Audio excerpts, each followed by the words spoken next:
Morning, praise lord. Welcome to this video.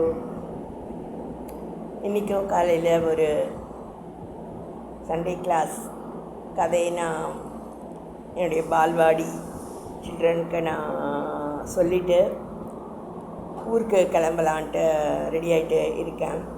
இந்திய கதை சகேயு ஆயக்காரன். அந்த கதை சகேயு ஆயக்காரன் மிக குள்ளமானவன் அப்படின்ட்டு ஒரு பாடல் இருக்குது, யூடியூப்பில் பாருங்கள்.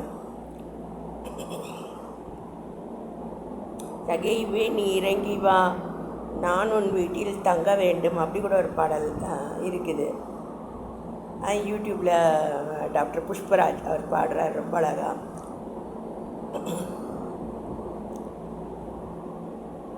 ஏன் நான் சொல்கிறேன்னா, எங்கள் வீட்டில் சிலர் ரொம்ப உயரமாக இருப்பாங்க, சிலர் மீடியமாக இருப்பாங்க, சிலர் உள்ளமாக இருக்கிறாங்க. அவங்களுக்கு பட்டப்பேர் சகேயு அப்படின்ட்டு வச்சிடுறாங்க. அதில் பார்த்திங்கன்னா அந்த ஒரு நாள் ஒரு அங்கிள் ஏதோ அது மாதிரி ஒரு குள்ளமான நபர் எங்களை சினிமாவுக்கு கூப்பிட்டு போங்கன்னா ஏதோ தொந்தரவு கொடுத்துட்டே இருந்திருக்காங்க. அதுக்கு அவர் சவுலே சவுலே, நீ ஏன் என்னை துன்பப்படுத்துகிறாய் அப்படின்னு சொல்லத்துக்கு பதிலாக அவர் சகைவே சகைவே, நீ ஏன் என்னை துன்பப்படுத்துகிறாய்ன்னு பட்டப்பேர் வச்சு சொல்லிட்டாராம்.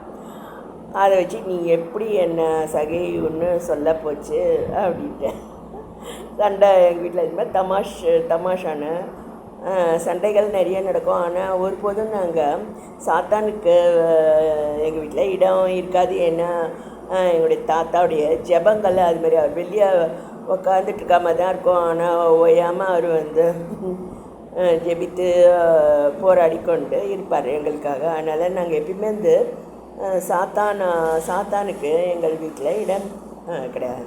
என்ன சொல்ல வரேன்னா, இச்சையின் ஆவிகள் ஆண்களும் பெண்களும் நிறைய பேர் இருந்தாலும் அந்த மாதிரிலாம் ஒரு மோசமான சிந்தனைகளுக்கு நாங்கள் இடம் கொடுத்தது இல்லை.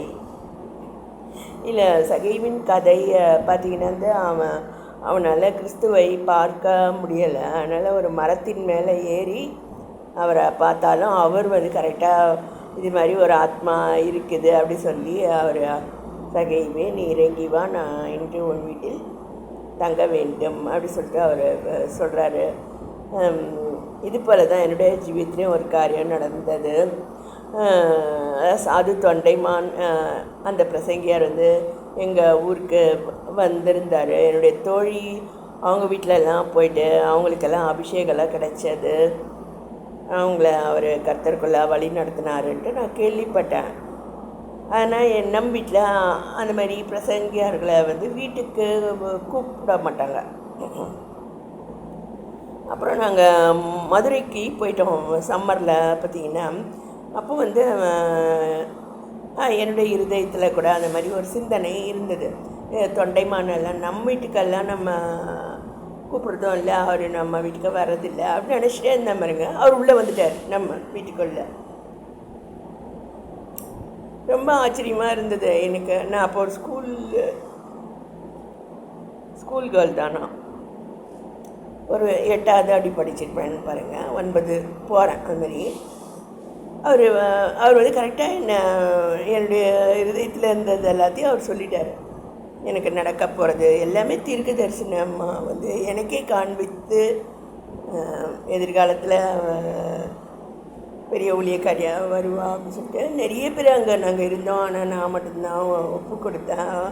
ஏன்னா அவர் நான் நினைக்க அப்படி அவர் கரெக்டாக உள்ளே வந்தது எனக்கு ரொம்ப ஆச்சரியமாக இருந்தது.